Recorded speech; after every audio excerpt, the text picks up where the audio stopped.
আজকে কাশী বিশ্বনাথ যাচ্ছিলাম, বাসের টিকিট কেটে নিয়েছি। আর এই যে অসাধারণ ভিউ, এটা হচ্ছে বারাণসী স্টেশন।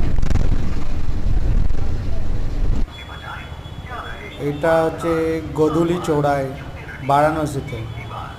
এই চৌড়ায়ের এখান থেকেই মন্দিরের দিকে একটা দর্শন করা যায়।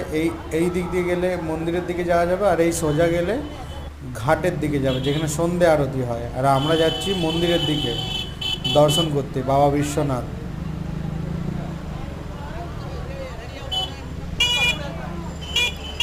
এটা হচ্ছে প্রথম আমার শর্ট ভিডিও। আর 2024-এ কাশী বিশ্বনাথ ফাইনালি আমরা কাশী বিশ্বনাথে যে গেট আছে সেই গেটের কাছে চলে এসেছি। এখানে মোবাইল জমা করে রেখে আমরা ভিতরে যাব দর্শন